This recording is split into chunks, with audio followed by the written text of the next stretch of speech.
Carefully চিন্তা করি যে আসলে আমরা ফিলিস্তিনিদের জন্য আমরা কি করতে পারি। মুসলমানদের আজকের যে অবস্থা, সেই অবস্থা একদিনে আসে নাই। যে আমাদের মুসলমানদের কি হয়েছে, যে আমাদের যখন টাকা হয় তখন আমরা তাদের রোলেক্স ঘড়ি পরি, তখন আমরা তাদের বানানো গাড়িতে চড়ি, আমরা নিজেরা কিছুই ম্যানুফ্যাকচার করি না, তাদের ফ্যাশন আমরা ফলো করি, তাহলে আমরা মুসলিমরা কিভাবে জাগবো? আমরা শেষ জামানার বক্তব্য শুই না, আমরা খোরাসানের দিকে তাকায় থাকতে চাই যে খোরাসান থেকে কোন বাহিনী আসবে। খোরাসান থেকে যদি কোনো বাহিনী আসেও এবং আমাদের মতো দুর্বল মুসলমানদের অবস্থা দেখে, তারা তো আমাদের মাইট দিতে পারে যে কি অবস্থা। সূরা কাহাফ পড়তে বলা হয়েছে প্রতি ফ্রাইডেতে, উৎসাহিত করা হয়েছে। সূরা কাহাফের লাস্ট ঘটনাটা কি মনে পড়ে? যেটা শুরু হয়েছে ওয়ায়াসআলুনাকা আন যুলকারনাইন। ইয়াজুজ এবং মাজুজকে প্রতিহত করার মতো শক্তি ছিল যুলকারনাইনের বাহিনীর, যারা তাওহীদে বিশ্বাস করত। তাদের যে ইকোনমিক এবং মিলিটারি পাওয়ার সেটা এত বেশি ছিল যে তারা মানুষকে হেল্প করতো, কিন্তু মানুষের কাছ থেকে কিছু চাইতো না। কিন্তু আমরা যদি আজকে টোটাল মুসলমানদের ইকোনমিক এবং মিলিটারি পাওয়ার দেখি, এটা কিছুই নাই। অনেক প্রসেশন হয়েছে, মানে মাশাআল্লাহ মুসলমানরা প্রসেশন করতে পারে, এটা আমরা বুঝাই ফেলছি যে আমরা রাস্তায় নামতে পারি। চায়নাতে তো এত প্রসেশন হয় না, কিন্তু চায়নাতে আমেরিকাকে মোটামুটি কুপকাত করে ফেলতেছে। রাশিয়া তো ইউক্রেনে শেষ করে ফেললো, কোনো প্রসেশন তো ওদের লাগে না। লং মার্চ ফর গাজা হইলো, আমি প্রোগ্রামে গেলাম, ভাল লাগলো, সবকিছু আসলো। ওমা, প্রোগ্রামের পরে মুসলমানদের মধ্যে বড় অংশের সমস্যা কি, উনি কেন রেব্যানের চশমা পড়ছে? আরে আপনি পুরা কাজটা দেখবেন না, উনি যে ওনার যে পুরা ইম্প্যাক্টটা সেটাকে আমরা দেখবো না। আচ্ছা, ঘরের বাজার, জামশেদ মজুমদার। আসসালামু আলাইকুম রাহমাতুল্লাহি ওয়া বারাকাতুহু। আমি জামশেদ মজুমদার। বাট আপনি যখন আপনার মুসলিম ভাইয়ের হক নষ্ট করেন, তার ব্যবসা বন্ধ করার চেষ্টা করেন, কারণ তার হাজারো বক্তব্যের মধ্যে একটা বক্তব্য আপনার কাছে মন মতো হয় নাই, এই যদি আপনার আচরণ হয়, আপনি কি আশা করেন মুসলমানদের ইকোনমি কি হবে? একটা হচ্ছে গিয়ে যে গঠনমূলক সমালোচনা, যে আমি এই ভুলটা ধরাই দিলাম, আরেকটা হচ্ছে আমি তারে টেনে নামাবো, তাকে শেষ করে ফেলবো। এটা তো ঘৃণা। এই হায় হায় একটু দাম বেশি, আমি কিনতে পারি না, তাই এটা বাজারে থাকতে পারবে না। সবাই তো কিছু না কিছু কিনতে পারে না। রোলস রয়েসের অনেক বড় ফ্যান, এখন আমি রোলস রয়েস কিনতে পারবো না, আমি রোলস রয়েসের গাড়ি ভাঙচুর করবো? চায়না কিন্তু বলে না যে টেসলা ব্যান। চায়না বলছে তুমি টেসলা বানাইছো, আমি বিওয়াইডি বানাইবো এবং বিওয়াইডি তোমার থেকে ভালো হবে। চ্যাট জিপিটির যে প্রধান, সে গে সমকামী, কিন্তু আপনি ব্যবহার করতেছেন কারণ তার টেকনোলজি ভালো।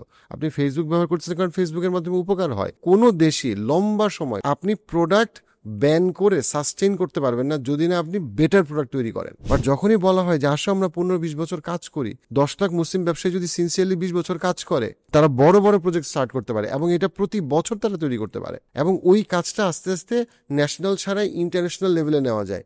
বাংলাদেশ থেকে আপনি 1 মিলিয়ন মুসলমান উঠাবেন, তখন আপনি দেখবেন মালয়েশিয়া থেকে আরো 2 মিলিয়ন, ইন্দোনেশিয়া থেকে আরো 2 মিলিয়ন। ক্ষমতার বলয়টা ছোট, কিন্তু যখন আমরা ওই ছোট বলয়ে আমরা যখন এফেক্টিভলি কাজ করব, তখন আল্লাহ রহম করবেন এবং আমাদের ক্ষমতার বলয়টাকে আল্লাহ বাড়ায় দিবেন। এই ভিডিও যদি আপনার কাছে উপকারী মনে হয়, আমি আরো বেটার ভিডিও যেন প্রডিউস করতে পারি, সেজন্য প্লিজ সাবস্ক্রাইব করুন। ফিলিস্তিনের জন্য বাংলাদেশি মুসলমানরা কি করতে পারে? খুবই ইন্টারেস্টিং একটা বিষয়। দেখেন, ইসরায়েল গত 75 বছরে তেমন কোনো বড় মার্চ ফর ইসরায়েল করে নাই। আমরা যেমন মার্চ ফর গাজা করলাম। আমেরিকা সবচেয়ে বেশি টোটাল ওয়ার্ল্ড ওয়ার 2 এর পরে সবচেয়ে বেশি সমীহ করে প্রতিপক্ষ হিসেবে কাকে? রাশিয়াকে। 70 বছরে বলতেছি। কোল্ড ওয়ারে তারা সবচেয়ে বেশি স্পেন্ড করছে, সোভিয়েত ইউনিয়ন, রাশিয়া। তাদের রাশিয়াতে তেমন কোনো বড় প্রসেশন কিন্তু হয় না আমেরিকা বিরোধী। আপনি যদি চায়নাতে দেখেন, যে চায়নার ভয়ে এখন আমেরিকা আসলে সত্যিকার অর্থে কাঁপতেছে, কারণ চায়না ক্লিয়ারলি আমেরিকাকে ইকোনমিক্যালি ক্রিপল করে ফেলতেছে এবং China is becoming economic super power clearly. অন্যান্য পডকাস্টে আমি এটা নিয়ে অনেক আলোচনা করছি। কিন্তু চায়নাতে কিন্তু কোনো লং মার্চ ফর চায়না খুব বেশি একটা আপনি দেখবেন না, বা খুব বেশি procession against USA or even against Israel or against Taiwan, খুব বেশি লম্বা প্রসেশন দেখবেন না। যে প্রসেশনগুলো দেখবেন সেগুলো হচ্ছে গিয়ে মোস্টলি ভিক্টরির পরে একটা প্রসেশন। কিন্তু গত প্রায় 50 বছর ধরে মুসলিম বিশ্বে প্রচুর প্রসেশন হয়েছে। বহুবার ইসরায়েলি পণ্য বয়কটের কথা হয়েছে, অনেক প্রসেশন হয়েছে। মানে মাশাআল্লাহ মুসলমানরা প্রসেশন করতে পারে, এটা আমরা বুঝাই ফেলছি যে আমরা রাস্তায় নামতে পারি, প্লে কার্ড নিয়ে আমরা প্রসেশন করতে পারি। আমি প্রসেশনের বিরোধী না, আমি নিজেও অনেকগুলো প্রসেশনে ছিলাম। আমি পণ্য বয়কটের গুরুত্বটা আমি বুঝি, but at the same time এটা ইম্পর্টেন্ট যে আমরা রিয়েলাইজ করি যে লং মার্চ বা প্রসেশন একদিকে যেমন করা যেতে পারে বা করার দরকার আছে,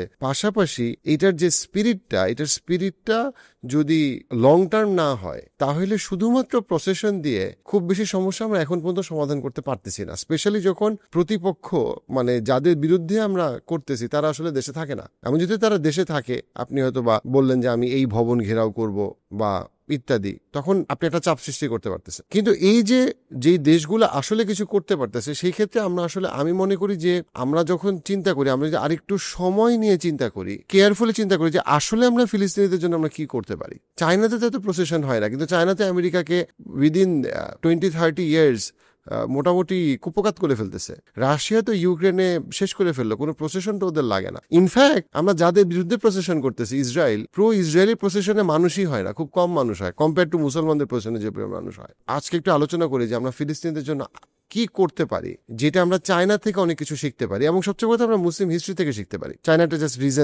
রিসেন্ট এক্সাম্পল। দেখেন, মুসলমানরা দিনের শেষে যতই পূর্ণ বয়কটের কথা আমরা বলি না কেন, আমরা ফেসবুক ব্যবহার করি, আমরা ইউটিউব ব্যবহার করি, সম্ভবত আপনি ভিডিওটা ফেসবুক ইউটিউবে দেখতেছেন। আমাদের আসলে টেকনোলজিক্যালি আমরা নিজেরা কতটুকু অ্যাডভান্সড। যদি আপনার এই যুগে ইকোনমিক পাওয়ার না থাকে এবং মিলিটারি পাওয়ার না থাকে, ইকোনমিক পাওয়ার না থাকলে মিলিটারি পাওয়ার থাকার কোনো সুযোগ সম্ভাবনা নাই, তাহলে আপনি আসলে ফিলিস্তিনকে অথবা সুদানকে or even Rohingya problem solve করার ক্ষেত্রে আপনি আসলে কতটুকু কি করতে পারবেন প্র্যাকটিক্যালি। আমরা অনেক সময় বলি যে আরব লীগ কিছু করে না ইত্যাদি। হ্যাঁ, ডেফিনেটলি আরব লীগ আরো কিছু করতে পারতো, বা আরো কিছু করতে পারলে আমি আরো খুশি হইতাম, বা আমরা খুশি হইতাম। I understand. বাট আপনি কি জানেন, আরব লীগের যতগুলো দেশ আছে, সবগুলো দেশে যদি আপনি যোগ করেন, তাদের জিডিপি কত হবে, ইকোনমি সাইজ কত হবে? 6 ট্রিলিয়নও হবে না 2023-এর ডাটা পর্যন্ত। আমি যদি সবগুলো আরব লীগরে যোগ করি, 6 ট্রিলিয়ন হবে না। আমি যদি মুসলিম মেজরিটি সবগুলো কান্ট্রিকে যোগ করি, তাহলে পুরা মুসলিমদের ইকোনমি 8 ট্রিলিয়নের নিচে, সবগুলো মুসলিম কান্ট্রির। শুধুমাত্র ইউএস এর ইকোনমির সাইজ এখন 28 ট্রিলিয়ন, কত গুণ বেশি। আমরা যে বলি যে আরব লীগ কত কিছু করে ফেলতে পারতো, আরব লীগের ইকোনমিক পাওয়ার কতটুকু? আরব লীগের যতটুকু ইকোনমিক পাওয়ার আছে, আমেরিকার ইকোনমিক পাওয়ার তার থেকে, শুধু আমেরিকার ইকোনমিক পাওয়ার তার থেকে 5 গুণের বেশি। আমি তার সাথে তার সাপোর্টের ইউরোপের কথা আমি না গেলাম, কানাডার কথাও না বললাম, শুধুমাত্র আমেরিকার কথা আমি বলতেছি। আর আমি যদি আমেরিকার মিলিটারি পাওয়ার বলি, দেন আমেরিকার মিলিটারি পাওয়ার অ্যাটলিস্ট 30 গুণ বড়। পুরো আরব লীগের কম্বাইন যে স্ট্রেংথ, তার থেকে অন্তত 30 গুণ বড়। This video is powered by Hill app. আমরা সবাই দোয়া, জিকির, কোরআনের মাধ্যমে আল্লাহর সাথে যে সম্পর্কটা রাখতে চাই, আমরা পারি না। আপনার স্পিরিচুয়াল কম্প্যানিয়ন হিল অ্যাপ।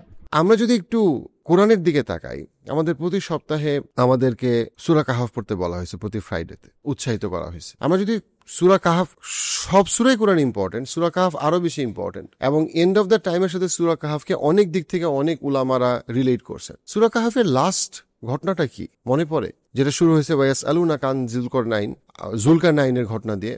যে জুলকারনাইন কে ছিল? উনি ছিল একটা সেনাবাহিনীর প্রধান। অবশ্যই তাওহীদে বিশ্বাস করতেন, এবং উনি দিনের কাজ করতেছেন, কিন্তু উনি কিন্তু সেনাবাহিনীর প্রধান, এবং উনি বিভিন্ন জায়গায় যাচ্ছে মানুষকে উপকার করতে। এবং ওনার সেনাবাহিনী ওই সময় পৃথিবীর সবচেয়ে পাওয়ারফুল সেনাবাহিনী, এবং এত পাওয়ারফুল বা ওই সময়ের কনটেক্সটে এত হাইটেক যে সে পৃথিবীর এক মাথা থেকে পৃথিবীর আরেক মাথায় চলে যাচ্ছে। কি বলা হচ্ছে? পৃথিবীর এক প্রান্ত থেকে পৃথিবীর আরেক প্রান্ততে সে চলে যাচ্ছে, এবং সে যেখানেই যাচ্ছে সে আল্লাহকে স্মরণ করতেছে এবং মানুষকে হেল্প করার চেষ্টা করতেছে। এবং একটা সময় সে যখন একটা জায়গায় জনপদে রিচ করলো, যে জনপদের মানুষ ইয়াজুজ এবং মাজুজের দ্বারা অনেক বেশি ক্ষতিগ্রস্ত, অর্থাৎ একটা যেমন আমরা বর্তমানে দেখতেছি ফিলিস্তিনের মানুষ ক্ষতিগ্রস্ত, তেমনি বলা হচ্ছে যে তারা ইয়াজুজ এবং মাজুজের যে খারাপ প্রভাব, তারা যা কিছু ক্ষতি করতেছে তাদের জানমাল নিরাপত্তার, সেটার জন্য ইয়াজুজ এবং মাজুজ দ্বারা প্রচন্ড রকম তারা ক্ষতিগ্রস্ত। তখন ইয়াজুজ এবং মাজুজের মতো একটা বিশাল শক্তি, যেটা আবার আমরা যারা ইসলামে বিশ্বাস করি, আমরা বিশ্বাস করি ইয়াজুজ এবং মাজুজ আবার ফেরত আসবে, এবং তাদের ক্ষমতা সম্পর্কে আমাদেরকে ধারণা দেওয়া হয়েছে যে তারা পৃথিবীর সমস্ত পানি এবং যে সম্পদের বিশাল ক্ষতি করবে। সেরকম একটা বাহিনীকে প্রতিহত করছে কি সেই সময়ের কনটেক্সটে, এটা টেকনোলজি দিয়ে এই যে জুলকারনাইনের যে বাহিনী, তাদেরকে পুরোপুরিভাবে আটকায় ফেলছে।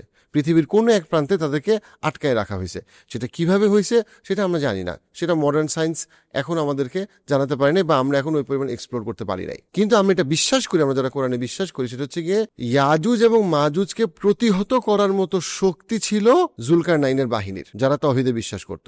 এবং এখানে খুব ইন্টারেস্টিং একটা ব্যাপার, ওই যে দুর্বল জনগোষ্ঠী যখন ইয়াজুজ এবং মাজুজকে বললো যে আমরা তোমাদেরকে অর্থ সহায়তা দিব, আমরা আমাদের পক্ষ থেকে যতটুকু তোমাকে আছে টাকা পয়সা দিব আর কি, বা মুদ্রা দিব, বা ওই সময় যে কারেন্সি ছিল, তখন তারা বললো না, এটা আমাদের প্রয়োজন নাই, তোমরা জাস্ট আমাদের সাথে আমাদের কাজে হেল্প করো।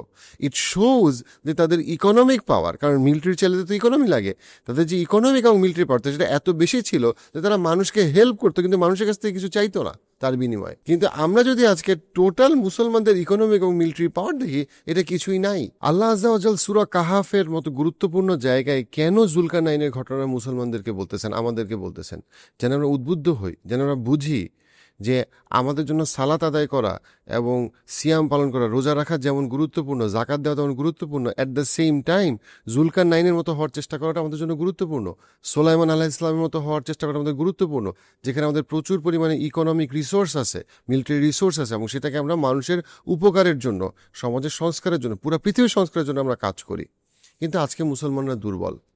শেখ ইউসুফ আল কারদাবি গত 100 বছরের সবচেয়ে জ্ঞানী মুসলিম আলেমদের মধ্যে একজন, উনি যখনই আরব বিশ্বে খুতবা দিতে যাইতেন বা বক্তব্য দিতে যাইতেন, ওনার একটা কমন বক্তব্য ছিল যে আমাদের মুসলমানদের কি হয়েছে, যে আমাদের যখন টাকা হয় তখন আমরা তাদের রোলেক্স ঘড়ি পরি, তখন আমরা তাদের বানানো গাড়িতে চড়ি, আমরা নিজেরা কিছুই ম্যানুফ্যাকচার করি না, আমরা তাদের সমস্ত টেকনোলজি ব্যবহার করি, আমরা তাদের সমস্ত মিডিয়া চ্যানেল আমাদের বাচ্চারা দেখে, আমাদের মিডিয়া চ্যানেল নাই, আমাদের ম্যানুফ্যাকচারিং নাই, আমাদের ইকোনমি এত উইক, আমরা তাদের কাছ থেকে কিনি, তাদের ফ্যাশন আমরা ফলো করি, তাহলে আমরা মুসলিমরা কীভাবে জাগবো? আপনি যদি চায়নার দিকে তাকান, চাইনিজরা এই যে চায়নার সাথে তাইওয়ানের রিউনিফিকেশন হবে, চায়না ইকোনমিক সুপার পাওয়ার হবে, ডলারাইজেশন হবে, ব্রিক্স গ্রো করতেছে, মুসলমানরা কি আসলে ব্রিক্সের মেইন পাওয়ার? না, হওয়া উচিত ছিল।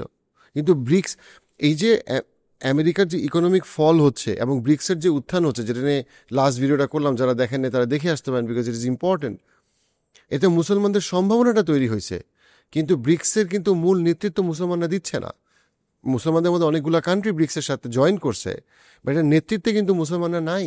কেন? কারণ মুসলমানের ওই যোগ্যতা আমরা এখন অর্জন করতে পারি নাই, ওই ইকোনমিক পাওয়ার আমাদের নাই। That is sad. কিন্তু পৃথিবীতে 2 বিলিয়ন মুসলমান আছে, চাইনিজরা কত? অ্যাপ্রক্সিমেটলি 1.2 আর 1.3 বিলিয়ন। কিন্তু চাইনিজরা যতটা ঐক্যবদ্ধ এবং চাইনিজরা যতটা এক্সেলেন্সকে প্র্যাকটিস করে, আমরা সেটা প্র্যাকটিস করি না। মাত্র এক জেনারেশনে চায়না কোথা থেকে কোথায় উঠে আসছে, যেখানে চাইনিজরা, আপনি দেখেন, আপনি যদি আজকে চায়নাতে যান, আপনি দেখবেন তাদের যে উইচ্যাট, যেই অ্যাপটা, সেই অ্যাপটা সম্ভবত পৃথিবীর সবচেয়ে ভ্যালুয়েবল অ্যাপ এখন, এবং সবচেয়ে বেশি পরিমাণ মানুষ অ্যাক্টিভ ইউজার এখন উইচ্যাটে, যেটা পৃথিবীর বেস্ট অ্যাপ। অথচ তারা কিন্তু অ্যাপ তৈরি করা শুরু করছে আমেরিকানদের থেকে অনেক পরে। তারা ইউটিউব ব্যবহার করে না, তাদের ইউটিউবের বেটার অল্টারনেটিভ তারা তাদের জন্য তৈরি করছে। তারা ফেসবুক ব্যবহার করে খুবই কম, তাদের ফেসবুকের অল্টারনেটিভ আছে। তারা প্রত্যেকটার বেটার, মোর এফিশিয়েন্ট অল্টারনেটিভ তৈরি করছে, এবং তারা সারা পৃথিবীর ম্যানুফ্যাকচারিং হাবে পরিণত হয়েছে। কিন্তু আমরা সেই জায়গায় যদি আমরা অনেক সময় বলি, ও আসলে আরবদের অনেক টাকা, মুসলমানদের অনেক টাকা, কই? আপনি ইকোনমিক সাইজ দেখেন। হ্যাঁ, কিছু কিছু জায়গায়, হ্যাঁ, কাতারের পার ক্যাপিটা ইনকাম অনেক বেশি, so what? Per capital income দেয়, বাট কাতারের ইকোনমিক পাওয়ার কত? কাতারের ইকোনমিক সাইজ কতটুকু? কিছুই না কম্পেয়ার টু ইন্ডিয়া বা চায়না বা ইউনাইটেড স্টেটস, কিচ্ছু না। হ্যাঁ, ওদের বড় লোক আছে, বড় লোক থাকা আর একটা ইকোনমিক পাওয়ার হওয়া, যেটা যে কোনো দেশ কথা বলতে গেলে, ইউএসএ দেখেন, ইউএসএ ইরানকে হুমকি দিচ্ছে যুদ্ধ করার, বলতেছে হেল বানায় ফেলবে। কিন্তু যখন চায়নার ব্যাপারে কথা বলছে, তখন তারা কি বলতেছে? আমরা চায়নার সাথে যুদ্ধ চাই না। কেন? কারণ আমরা যুদ্ধে, সবাই জানে, কারণ সে যুদ্ধে পারবে না, সে তার সাথে যুদ্ধ চায় না। সে অলরেডি ইউক্রেনে রাশিয়ার কাছে সে পরাজিত হয়েছে। সে যেখানে রাশিয়ার সাথে সে পারে নাই, সেখানে সে তাইওয়ান নিয়ে যুদ্ধ করার কোনোদিন কোনো সাহসও সে করবে না। সে বারবার বলতেছে যে আমরা ইকোনমিক টাই চাই, আন্ডারস্ট্যান্ডিং চাই, ট্যারিফ ওয়ারটার যাই দেখছে, সে কোনোদিন চায়নার সাথে সে যুদ্ধে যাওয়ার চিন্তাও করবে না। সেখানে সে ফিলিস্তিনে সে কী করতেছে? কারণ সে জানে যে ফিলিস্তিন যারা সাপোর্ট করতেছে তাদের আসলে ওই ইকোনমিক এবং মিলিটারি পাওয়ার নাই। তারা এটাকে ভয় পায় না, তারা এটাকে তোয়াক্কা করে না যথেষ্ট পরিমাণে। তারা পৃথিবীর ইন্টারন্যাশনাল কোর্টকে করে। ইভেন আপনি যদি দেখেন, সাউথ আফ্রিকায় যে ইন্টারন্যাশনাল কোর্টের যে কাজটা হইলো, যেটা দিয়ে আপনার গ্রেফতারি পরোয়ানা জারি হইল ইসরায়েলের বর্তমান প্রেসিডেন্ট নেতানিয়াহুর বিরুদ্ধে, সেটাও কিন্তু আসলে মুসলমান কান্ট্রিরা করে নাই, সেটা সাউথ আফ্রিকান কোর্ট করছে। ইউসি, মুসলমানরা ওই ফোরফ্রন্টে আমরা আসতে পারি না, কারণ আমাদের সংখ্যায় আমরা অনেক।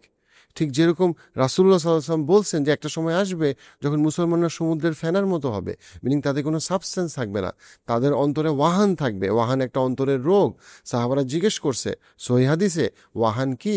রাসূলুল্লাহ সাল্লাল্লাহু আলাইহি ওয়াসাল্লাম বলছেন দুইটা জিনিস, একটা হচ্ছে পৃথিবীর প্রতি চরম ভালোবাসা, আর একটা হচ্ছে মৃত্যুকে ভয় পাওয়া, আল্লাহর সাথে সাক্ষাৎকে ভয় পাওয়া। মুসলমানদের মধ্যে পৃথিবীর প্রতি ভালোবাসা মানে কি? আমার সম্পদের প্রতি ভালোবাসা, স্ট্যাটাসের প্রতি ভালোবাসা। শেখ আল বানী রহিমাহুল্লাহ একটা অসাধারণ কথা বলছে। আমার শেখ আল বানী রহিমাহুল্লাহর যত উক্তি আছে, এর মধ্যে এই উক্তিটা আমার সবচেয়ে বেশি পছন্দের। এখন উনি বলতেছেন যে মুসলমানরা শহীদের মতো মারা যাইতে চায়, কিন্তু তারা শহীদের মতো বাঁচতে চায় না। কথাটা খুব ডিপলি চিন্তা করেন। মুসলমানরা শহীদের মতো মারা যেতে চায়, কিন্তু তারা শহীদের জীবনটা বাঁচতে চায় না। এত ডিপ একটা স্টেটমেন্ট যে আমি যদি আজকে বলি যে আচ্ছা 10 লাখ মুসলিম তরুণ আসো, আমরা ফেসবুকের বেটার অল্টারনেটিভ তৈরি করব, আমরা ইউটিউবের বেটার অল্টারনেটিভ তৈরি করব, আমরা চ্যাট জিপিটির বেটার অল্টারনেটিভ তৈরি করব। এই যে আমরা চ্যাট জিপিটি ইউজ করতেছি, চ্যাট জিপিটির যে প্রধান সে সমকামী, কিন্তু আপনি ব্যবহার করতেছেন কারণ তার টেকনোলজি ভালো।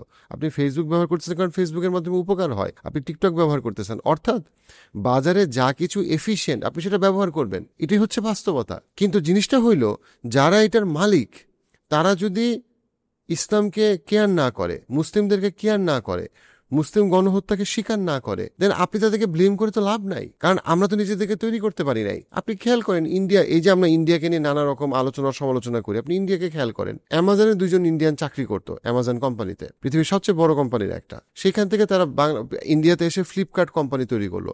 তারা যখন ফ্লিপকার্ট কোম্পানিটা তৈরি করলো, which is a $multi-billion company, তারা ইন্ডিয়াতে অনেক ক্ষেত্রেই অ্যামাজনের থেকে ফ্লিপকার্ট বড় ছিল। বর্তমান স্ট্যাটসটা আমি জানি না, অন্তত 2-3 বছর আগে ফ্লিপকার্ট অ্যামাজনের থেকে বড় ছিল। তারা ইন্ডিয়ান গভর্নমেন্টকে কনভিন্স করতে পারছে যে আমাদের দেশে আমরা ব্যবসা করব, অ্যামাজন আসতে পারে, কিন্তু এমন রেগুলেশনে অ্যামাজনকে ফেলছে যে ফ্লিপকার্ট কখনো সবসময় মার্কেটে একটা বেটার অবস্থানে থাকতে পারে। আপনি দেখেন যে আমরা যে স্টারলিংকে কথা বলতেছি, স্টারলিং বাংলাদেশে আসার পক্ষে বিপক্ষে অনেক যুক্তি আছে, সেই আলোচনাটা আমি একটা ডিফারেন্ট পডকাস্টে এক্সপার্ট নিয়ে করব। বাট ইন্ডিয়াতে যে স্টারলিংকে ঢুকতে দিল না, এর একটা বড় কারণ কি? বড় কারণ হচ্ছে গিয়ে আম্বানির যে কোম্পানি, সেই আম্বানির কোম্পানি, মুকেশ আম্বানির যে কোম্পানি, সেই কোম্পানি চায় যে ওই ব্যবসা সে রাখবে, সে চায় না স্টারলিং ঢুকুক। তার ওই ইকোনমিক পাওয়ার আছে, যেই পাওয়ার দিয়ে সে আমেরিকাকে বলতে পারে তোমার এই জিনিস আমি নিব, তোমার এই জিনিস আমি নিব না। কিন্তু মুসলিমদের অনেক ক্ষেত্রে সেই পাওয়ারটা নাই, আমরা তৈরি করতে পারি নাই। আমরা যদি বাংলাদেশ থেকে যদি 10 লাখও সিনসিয়ার মুসলিম তৈরি হয় যারা বলে যে না আমরা একটা ইকোনমিক পাওয়ার হাউস হব, যেটা দিয়ে আমরা একটা বিশাল পরিমাণে টাকা মিডিয়াতে ইনভেস্ট করব, আমরা প্যালেস্টাইন ফাউন্ডেশন করবো, সেটাতে আমরা ইনভেস্ট করব, আমরা সুদানে মুসলমানদের যারা নির্যাতিত হচ্ছে তাদের জন্য আমরা হেল্প করব, সারা পৃথিবীতে আমরা মুসলমানদের জন্য আমরা হেল্প করবো, এবং আমরা এই ইকোনমিক বলয়ের কাজটাই থাকবে এপ্যাককে চ্যালেঞ্জ করা। এপ্যাক একটা ইকোনমিক বলয়, একটা লবি গ্রুপ। মুসলমানদের মধ্যে লবি গ্রুপ কই? ওই ইকোনমিক পাওয়ার হাউস কই? মুসলমানদের মধ্যে যত রকম ইকোনমিক বা যত রকম পাওয়ার হাউস আছে, সেই পাওয়ার হাউসগুলো সবই ফ্র্যাগমেন্টেড, সবই ব্যক্তি স্বার্থের। আমরা তো ইকোনমিক বলয়টা তৈরি করতে পারি নাই। আমি বলতেছি না ফেসবুক ইউটিউব ব্যবহার করা কোনো প্রবলেম, আমি বলতেছি আমাদের ওই ইকোনমিক পাওয়ারটা না থাকা প্রবলেম, যেটা দিয়ে আমরা তাদের সাথে নেগোশিয়েট করতে পারি। ঠিক যে কারণে ইউএসএ কখনোই তাইওয়ানের জন্য যুদ্ধে যাবে না। গেলে চায়না তাকে যে কি বলবো, সে খুব বাজেভাবে হারবে সে জানে। সো চায়নাকে নিয়ে কথা বলার সময়, রাশিয়াকে নিয়ে কথা বলার সময় ইউএসএ যতটা সমীহ করে, কেন মুসলমানদের ব্যাপারে ইউএসএ সেই সমীহ করে না? কেন ইউএসএ খুব কমফোর্টেবলি বলতে পারে যে জর্ডানের কিংকে আমি অনেক টাকা দিছি? এখন তো এটা একটা ওপেন সিক্রেট যে লিবিয়ার গাদ্দাফিকে আমরা সরাই দিছি, কারণ আমরা চাই নাই যে আফ্রিকা রিউনিফিকেশন হোক, এবং তারা আমরা ওয়েল ফান্ডে দিছি। তারা ওপেনলি কথাগুলো বলে, তারা ওপেনলি বলে যে ইজিপ্টের ইলেকশনকে আমরা রিগ করছি, এবং এটা আমেরিকার মিডিয়াতে এটা আসতেছে। তারা ওপেনলি বলতেছে যে হ্যাঁ আমরা মুরসিকে আমরা সরাই দিছি, আমরা সিসিকে বসাইছি। ওপেনলি কেন তারা এইভাবেই চায়না বা রাশিয়ার সাথে কথা বলতে সাহস পায় না? তাদের ইকোনমিক পাওয়ারের জন্য। তাদের ইকোনমিক পাওয়ারটা কোত্থেকে আসছে? চায়নার তো সেটা ছিল না, কারণ পরিশ্রম করছে, তারা এক্সিলেন্স প্র্যাকটিস করছে। তারা চিন্তা করে নেই যে আমরা একটা প্রসেশন করবো আর কোনো সমস্যার সমাধান হবে। প্রসেশন আপনি করেন, কোনো সমস্যা নাই, আপনি ইসরায়েলি পণ্য বয়কট করেন, কোনো অল গুড। আপনি বোঝার চেষ্টা করেন 10-15-20 বছর ধরে মুসলমানরা যদি একটা ইকোনমিক ব্লক তৈরি না করে এবং ওই অনুযায়ী সে তার মিলিটারিকে স্ট্রেনদেন না করে, যেমন গত 10 বছরে চায়নার মিলিটারি ওরা প্রায় ডাবল বানায় ফেলছে সাইজ। কেন? কারণ তাদের যখন ইকোনমিক পাওয়ার হয়েছে তারা তাদের মিলিটারিকে স্ট্রং করছে। এটাই হয় সবসময়। 1950 সালে আমেরিকার মিলিটারি যা ছিল, তার 30 বছর পরে আমেরিকা এমন ইনভেস্ট করছে, আমেরিকার মিলিটারি 3-4 গুণ বড় হয়ে গেছে। তার ইকোনমিক পাওয়ার ছিল 1950-এ, 1980-এর মধ্যে সে মিলিটারি পাওয়ার বানায় ফেলছে। কিন্তু মুসলমানরা তো ওই জায়গায় নাই, এবং আমরা র্যাপিড সলিউশন চাই। কিন্তু ভাইয়া মুসলমানদের এই অবস্থা তো একদিনে আসে নাই, একদিনে মুসলমানদের এই অবস্থা আসে নাই। অফিসিয়ালি 1922 এবং 1923 সালে খিলাফার পতন হয়েছে, রাইট? 1922-1923 এই সময় কতগুলো ঘটনা ঘটছে যেখানে অটোমান এম্পায়ার হয়েছে। বাট তার আগের 200 বছর সারা পৃথিবীর মুসলমান, ইনক্লুডিং এই যে বর্তমান যে এই ইন্ডিয়ান সাবকন্টিনেন্টে যে মুসলমানরা ছিল, তারা কি ইস্ট ইন্ডিয়া কোম্পানি দ্বারা শোষিত হয় নাই? অলমোস্ট 150 বছর ধরে এই ইস্ট ইন্ডিয়া কোম্পানির আন্ডারে আমাদের এই হিন্দু মুসলমান এই যেই গ্রেট ইন্ডিয়া, এই ইন্ডিয়া থেকে ইন্ডিয়ার চিন্তাবিদ শাশি তাহুরের বক্তব্য অনুযায়ী $45 ট্রিলিয়ন ইস্ট ইন্ডিয়া কোম্পানি এখান থেকে তাদের উপমহাদেশে নিয়ে গেছে তাদের প্রয়োজনে। $45 ট্রিলিয়ন উনি বলতেছেন, এবং উনি এটা এক্সপ্লেন করছেন যে উনি এটা কেন মনে করেন, উনি কিভাবে হিসাব করছেন। শাশি তাহার ইজ এ গ্রেট স্কলার। তো সেই জায়গাটা থেকে তখন তো একটা মানে ওই ইস্ট ইন্ডিয়া কোম্পানি যখন ছিল তার প্রায় 120 বছর ওই ইন্টারসেকশনে পড়ে, যেখানে অটোমান এম্পায়ারও ছিল, আবার ইস্ট ইন্ডিয়া কোম্পানিও এখানে মুসলমানদেরকে শোষণ করতেছে। আপনি দেখেন আজকে প্রায় 60 কোটি মুসলমান এই ইন্ডিয়া, পাকিস্তান এবং বাংলাদেশে। সেই সময়ও পৃথিবীর অলমোস্ট 15-20% মুসলমান এই উপমহাদেশে ছিল মুঘলরা চলে যাওয়ার পরে। আপনার কি মনে হয় কতবার অটোমান এম্পায়ার এখানে আসছে হেল্প করতে, ইকোনমিক সাপোর্ট দিতে, মিলিটারি সাপোর্ট দিতে? আপনি ইতিহাসে তেমন একটা খুঁজে পাবেন না। ওয়াই? কারণ অটোমান এম্পায়ার তখন আরও অন্য অনেক দিকে বিভক্ত ছিল, তাদের মধ্যে অনেক মুসলমানদের মধ্যে অনেক করাপশন ঢুকে গেছে। অর্থাৎ আমি বলতে চাচ্ছি যে আমি যদি শুধু এই উপমহাদেশের কথা বলি, আমরা যখন অনেক ক্ষেত্রে ইন্ডিয়ায় মুসলমানদের ওয়াকফ আইন বলি বা কাশ্মীরে মুসলমানদের কথা বলি, আমরা যখন কষ্ট পাই, আমাদেরকে মনে রাখতে হবে সেই মুঘলদের সময় থেকে শুরু করে আমরা যদি এখন পর্যন্ত এই পুরো উপমহাদেশের মুসলমানদের দিকে তাকাই, মুসলমানদের এই অবস্থা একদিনে হয় নাই। মুসলমানরা নিজেদের মধ্যে দলীয়করণ, ব্যক্তি স্বার্থ, নিচু মানসিকতা,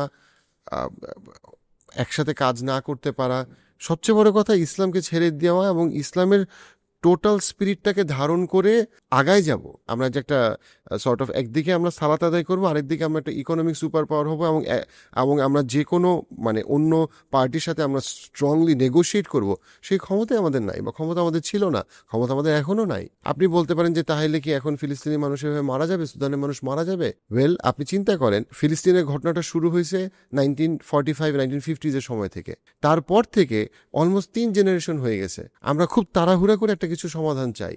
আমরা শেষ জামানার বক্তব্য শুনে আমরা খোরাসানের দিকে তাকায় থাকতে চাই যে খোরাসান থেকে কোন বাহিনী আসবে। খোরাসান থেকে যদি কোনো বাহিনী আসেও এবং আমাদের মতো দুর্বল মুসলমানদের অবস্থা দেখে, তারা তো আমাদের মাইট দিতে পারে যে কি অবস্থা, আপনি ইমাম মাহাদির জন্য বসে আছেন কেন?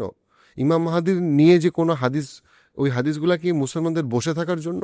না। ইমাম মাহাদি কবে আসবে অথবা খোরাসান থেকে কি বাহিনী আসবে, এগুলো আমরা কখনোই জানি না। কিন্তু আমাদের কাজটা কি? কোরআন সত্যি, জুলকারনাইনের ঘটনাটা কি, সুলাইমান আলাইহিস সালামের ঘটনাটা কি, এগুলো তো কোরআনের ঘটনা। ওসমান রাদিয়াল্লাহু আনহুর ঘটনাটা কি, যে তার সমস্ত সম্পদ, তার সম্পদের একটা বিশাল অংশ সে মুসলিমদের প্রত্যেকটা যুদ্ধে সে দান করছে। বড়লোক সাহাবী যারা তাদের সম্পদের প্রায় সবটুকু মুসলিমদেরকে বিভিন্ন যুদ্ধে দিয়ে দিছে, বদর, ওহদ, খন্দক। এটা থেকে আমাদেরকে কি বুঝানো হইতেছে? যে তোমাদের যদি ইকোনমিক পাওয়ার থাকে সেটা ইম্পর্টেন্ট। আপনি যখন সিরাত পড়বেন, সিরাতে আপনি দেখবেন হামজা রাদিয়াল্লাহু আনহু এবং খালিদ বিন ওয়ালিদ রাদিয়াল্লাহু আনহুকে যেমন খুবই গুরুত্বপূর্ণ রোলে আপনারা দেখবেন, একইভাবে আপনি গুরুত্বপূর্ণ রোলে দেখবেন আবদুল্লাহ ইবনে আউফ রাদিয়াল্লাহু আনহু এবং ওসমান রাদিয়াল্লাহু আনহু, যারা আসলে ইকোনমিক পাওয়ারটাকে তারা বহন করত। কিন্তু সেই জায়গাটাতে আমরা যদি এখন মুসলমানদেরকে একসাথে করতে যাই এবং আমরা বলি আচ্ছা না, এই যে আমরা বিভিন্ন পণ্য আমরা বর্জন করতে যাচ্ছি, ইসরায়েলি পণ্য, কিন্তু আমরা কেন বেটার পণ্য তৈরি করতে পারি না? তখনই দেখা যায় যে আমরা যখন একটা ভালো প্রোডাক্ট, ভালো সার্ভিস তৈরি করে একসাথে কাজ করে আমরা একটা ইকোনমিক লেভারেজ তৈরি করার চেষ্টা করি, তখনই দেখা যায় যে মুসলমানরা একসাথে কাজ করতে পারে না। এবং মুসলমানদের মধ্যে তখন দলাদলি, নোংরামি, গীবত, পরনিন্দা এগুলো এত বেড়ে যায় যে একটা হচ্ছে গিয়ে একটা বিশাল সংখ্যক মুসলমান উদ্যমী না। তারপরে আবার যারা যখন উদ্যমী হয় তখন তাদেরকে পিছনে টেনে ধরার লোকের কোনো অভাব থাকে না। আমি 3টে এক্সাম্পল দেই। মাওলানা মিজানুর রহমান আজহারি বাংলাদেশে মানে প্রচণ্ড পরিচিত একজন মুখ।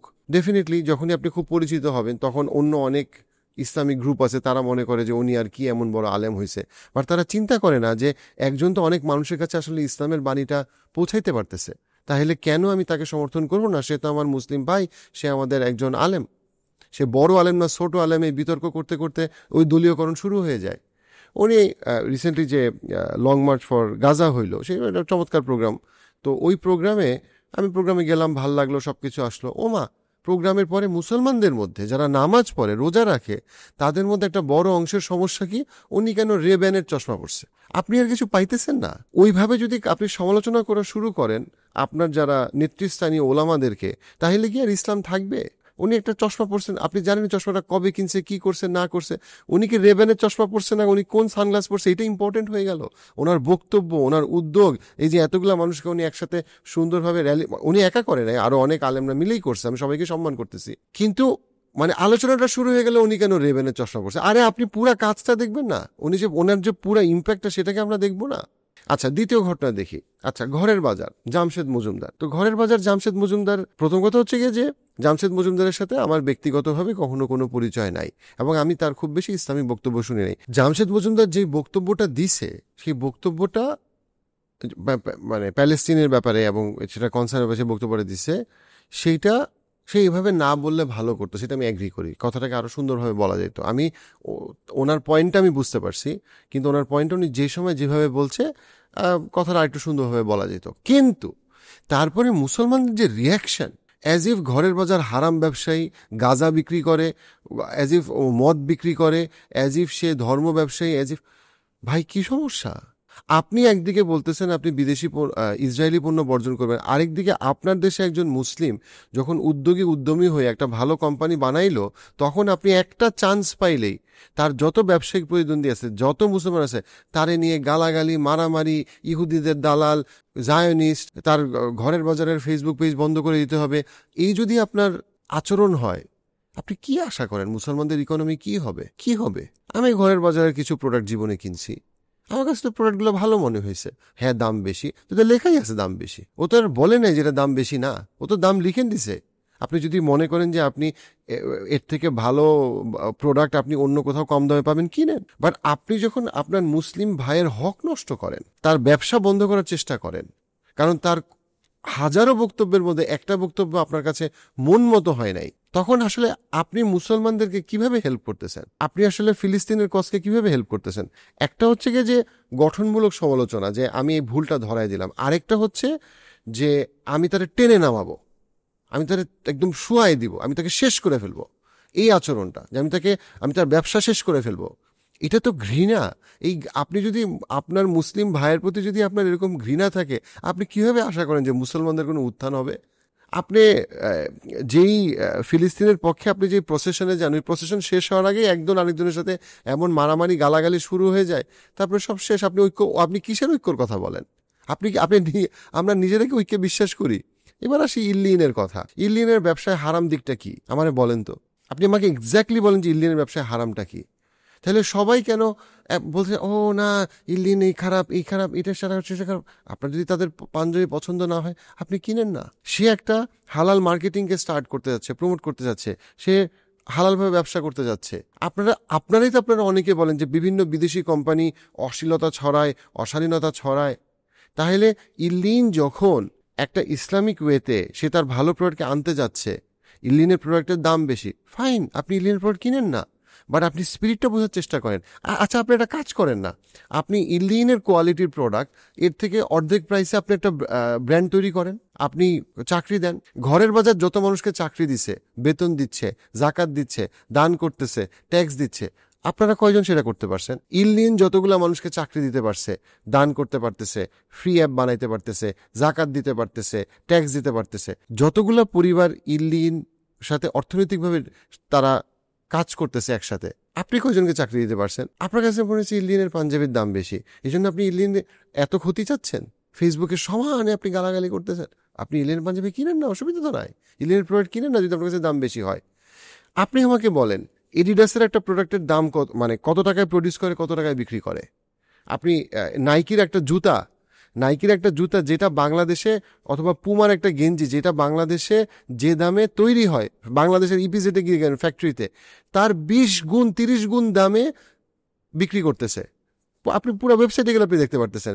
এবং ওইগুলা কেনার পরে অনেক ক্ষেত্রে আমাদের মুসলমানরাই খুব খুশি যে বাহ, একটা ভালো জিনিস পাইলাম।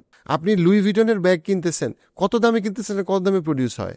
আচ্ছা, আর সেখানে ইল্লিন হালালভাবে একটা প্রিমিয়াম ব্র্যান্ড করতেছে, তখন আপনি তার এত ক্ষতি করার চেষ্টা করতেছেন কেন?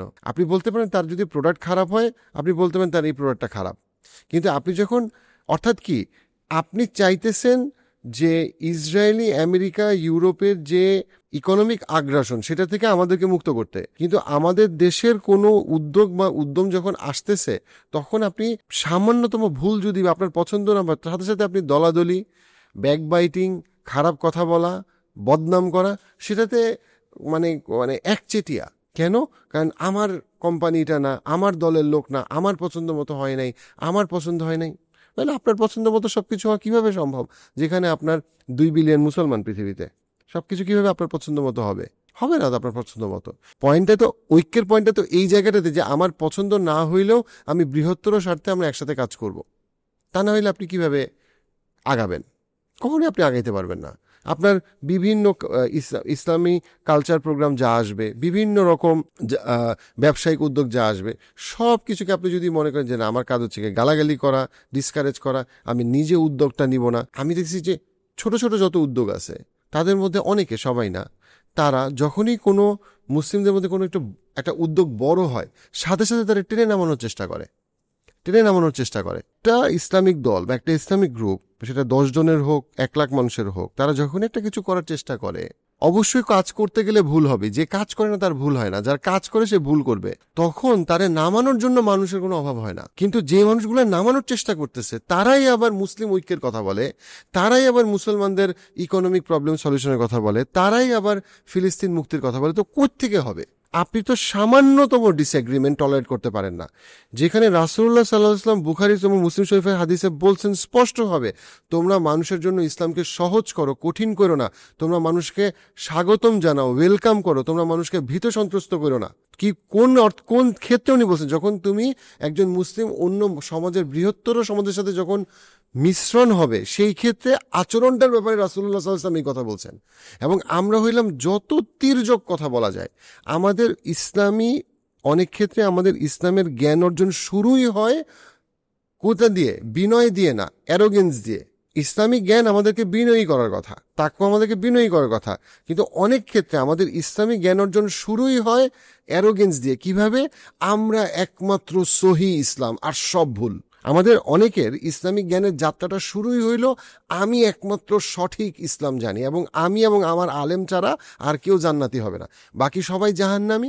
এখন আমরা জান্নাতের 5 কাঠা জমি কিনে ফেলছি, এখন সবাইকে আমরা বলবো তোমরা জাহান্নামের কোন কোন অংশে থাকবা। এটা দিয়ে মুসলমানদের ইকোনমিক পাওয়ার হবে? হবে না। রাশিয়া অথবা চায়না তাদের নিজেদের মধ্যে যতটুকু ইউনিটি রাখতে পারছে, যতটুকু ইকোনমিক স্ট্রেংথ তৈরি করতে পারছে, অথবা মিলিটারি স্ট্রেংথ তৈরি করতে পারছে, মুসলমান সেটা তৈরি করতে পারে নাই। চাইনিজ গভর্নমেন্ট যখন বলছে যে আমরা উইচ্যাট আনবো, অথবা আমরা ফেসবুকে অল্টারনেটিভ আনবো, অথবা আমরা যা কিছু করব, সেটা তার দেশের মানুষ মেনে নিছে। আমি বলতেছি না চাইনিজরা পারফেক্ট, চাইনিজদের অনেক সমালোচনা করা যেতে পারে, কিন্তু আমি এটা বলতেছি যে চাইনিজদের থেকে মুসলমানদের অনেক কিছু শেখার আছে। সবচেয়ে বড় কথা হচ্ছে মুসলমানদের তাদের নিজেদের ইতিহাস থেকে অনেক কিছু শেখার আছে, যেটা আমরা ভুলেই গেছি। যে মুসলমানরা তখনই উত্থানের দিকে ছিল যখন তারা ঐক্যবদ্ধ ছিল। আপনার কি মনে হয় এই যে মানুষজন ইল্লিন অথবা ঘরের বাজারের প্রোডাক্টের দাম নিয়ে এত কথা বলে, আপনার কি মনে হয় আজকে থেকে 800-900 বছর আগে যখন পৃথিবীর সবাই মুসলিমদের ঐশ্বর্যের দিকে তাকায় থাকতো, মুসলমানদের যখন স্বর্ণযুগ ছিল 1100, 1200, 1300 সালে, তখন বাগদাদে, মদিনাতে অথবা কর্দোবাতে, মানে স্পেনে, অর্থাৎ আমি বলতেছি মুসলমানদের যে সবচেয়ে ঐশ্বর্যমণ্ডিত শহরগুলো ছিল, সেটা থেকে পৃথিবীর সবচেয়ে দামি কাপড় পাওয়া যেত না? পৃথিবীর সবচেয়ে দামি অর্ণালঙ্কার পাওয়া যেত না? পৃথিবীর সবচেয়ে দামি পারফিউম পাওয়া যেত না তখন মুসলিম বিশ্বে? তখন কি সবাই গালাগালি করতো যে এই হায় হায় একটু দাম বেশি, আমি কিনতে পারি না, তাই এটা বাজারে থাকতে পারবে না? আপনি কিনতে পারবে না, সবাই তো কিছু না কিছু কিনতে পারে না। আমি তো বিএমডাব্লিউর গাড়ি কিনতে পারি না। বিএমডাব্লিউর গাড়ি যে টাকায় প্রডিউস করা হয় তার 30 গুণ দামে বিক্রি হয়। আর আমি কি বিএমডাব্লিউ এর মানে দোকান গিয়ে ভাঙচুর করবো না ফেসবুক পেজ বন্ধ করতে যাব? আপনি যাচ্ছেন না তো। আপনি তো আবার নিজেই বিএমডাব্লিউ এর অনেক বড় ফ্যান, বা অডির অনেক বড় ফ্যান, রোলস রয়েসের অনেক বড় ফ্যান। এখন আমি রোলস রয়েস কিনতে পারবো না, আমি রোলস রয়েসের গাড়ি ভাঙচুর করবো? কিন্তু আপনি যখন চাবেন, আচ্ছা চায়না বিওয়াইডি বানায় ফেললো, টেসলাকে বিট করলো কি দিয়ে? বিওয়াইডি দিয়ে। চায়না কিন্তু বলে না যে টেসলা ব্যান। চায়না বলছে তুমি টেসলা বানাইছো, আমি বিওয়াইডি বানাইবো এবং বিওয়াইডি তোমার থেকে ভালো হবে। চায়না কি করছে? চায়না একটা বেটার অল্টারনেটিভ তৈরি করছে। আমি সবসময় মানুষকে বলি, কোনো দেশই লম্বা সময় বা আপনি প্রোডাক্ট ব্যান করে সাস্টেইন করতে পারবেন না যদি না আপনি বেটার প্রোডাক্ট তৈরি করেন। যেমন বাংলাদেশে পিৎজা হাট খুব একটা চলে না, কেন? কারণ এর থেকে বেটার পিৎজা অপশন আছে, সিম্পল অ্যাজ দ্যাট। আপনি KFC চিকেন বানিয়েছেন, অনেক ক্ষেত্রে হারফির চিকেন এর থেকে ভালো, তবে হারফি এতটা বাজার পায় না কারণ হারফির দাম বেশি। দিনের শেষে বাজারে প্রোডাক্টের কোয়ালিটি এবং সার্ভিস ম্যাটার করে। আপনি যদি বেটার কোয়ালিটির প্রোডাক্ট কম দামে দিতে পারেন বা উপযোগিতা তৈরি করতে পারেন, চাহিদা তৈরি করতে পারেন, অবশ্যই ওই প্রোডাক্টটা বাজার জিতবে। এটা হচ্ছে বাস্তবতা। চায়না কিভাবে আমেরিকাকে বিট করতেছে, better price better product, as simple as that. কিন্তু বেটার প্রাইস এবং বেটার প্রোডাক্ট তৈরি করার জন্য যেই অপারেশনাল এক্সিলেন্স লাগে, যেই বিজনেস ইন্টেলিজেন্স লাগে, যেই ইউনিটি লাগে, যেই লেভারেজ এবং স্ট্র্যাটেজি লাগে, সেই জিনিসটা মুসলমানদের নাই। এটা মুসলমানরা স্বীকার করতে চাই না। আমরা অনেক ক্ষেত্রে ক্যানিবাল, মানে আমরা একজন আরেকজনেরটা খেয়ে ফেলার চেষ্টা করি, আমরা আগাইতে দিই না কাউকে। এখন এগুলো শুনতে ভালো লাগে না মুসলমানদের ভালো লাগে যে ওই খোরাসান থেকে আর্মি আসবে, হঠাৎ করে ইমাম মাহাদি এসে সমস্যা সমাধান করবে। বাট যখনই বলা হয় যে আসো আমরা 15-20 বছর কাজ করি, আমরা সিনসিয়ারলি পরিশ্রম করি, আমরা বলি যে ভাই আমরা যদি 10 লাখ মানুষ একসাথে কাজ করি, আমাদের মধ্যে অনেক মানুষ আসবে, আমরা একা হয়তো বিলিয়নিয়ার হইতে পারবো না, কিন্তু আমরা 10 লাখ মুসলিম ব্যবসায়ী মিলে, একটা উদাহরণ দিচ্ছি, 10 লাখ মুসলিম ব্যবসায়ী যদি সিনসিয়ারলি 20 বছর কাজ করে, তারা অবশ্যই একটা 100 কোটি টাকার ডোনেশন তৈরি করতে পারে খুব ইজিলি, 200 কোটি টাকার ডোনেশন তৈরি করতে পারে, যেটা দিয়ে তারা বড় বড় প্রজেক্ট স্টার্ট করতে পারে এবং এটা প্রতি বছর তারা তৈরি করতে পারে। শুধু বাংলাদেশের জাকাত কত বিশাল, অনেক কাজ করা যায় এবং ওই কাজটা আস্তে আস্তে ন্যাশনাল ছাড়াই ইন্টারন্যাশনাল লেভেলে নেওয়া যায়। আপনি যখন বাংলাদেশ থেকে আপনি 1 মিলিয়ন মুসলমান উঠাবেন, তখন আপনি দেখবেন মালয়েশিয়া থেকে আরো 2 মিলিয়ন, ইন্দোনেশিয়া থেকে আরো 2 মিলিয়ন এবং অন্যান্য মুসলিম কান্ট্রিগুলো থেকে মানুষজন হাত বাড়াইতেছে এবং আপনি দেখবেন যে আপনি লাইক মাইন্ডেড মানুষ পাবেন। আমাদের এখন ছোট বলয়, ক্ষমতার বলয়টা ছোট, কিন্তু যখন আমরা ওই ছোট বলয়ে আমরা যখন এফেক্টিভলি কাজ করব, তখন আল্লাহ রহম করবেন এবং আমাদের ক্ষমতার বলয়টাকে আল্লাহ বাড়ায় দিবেন। আমাদের এখন ক্ষমতার বলয় ছোট, কারণ আমরা নিজেদেরকে ওই পরিমাণ রিসোর্সফুল করতে পারি নাই। যখন আমরা নিজেদেরকে রিসোর্সফুল করব, তখন আল্লাহ আমাদের ক্ষমতার বলয়টাকে বাড়ায় দিবে। তখন আমরা ডিকটেট করতে পারবো যে বিশ্ববাজারে কি হয় না হয়। এখন আমরা ডিকটেট করতে পারি না, কারণ আমরা ডিকটেট করার ক্ষমতা আমরা অর্জন করতে ব্যর্থ হয়েছি। সো আমরা যখন চিন্তা করি আমরা ফিলিস্তিনি মুসলমানদের জন্য আমরা কি করব, আমরা যেন গত 300 বছরের ইতিহাসের দিকে তাকাই, যে মুসলমানদের অধঃপতন গত 300 বছরে ধাপে ধাপে কিভাবে হয়েছে এবং তারপরে আমরা এখন কিভাবে এই অবস্থায় আসছি, যেখানে আমরা পৃথিবীর বিভিন্ন প্রান্তে মুসলমানরা নির্যাতিত হয়েছে।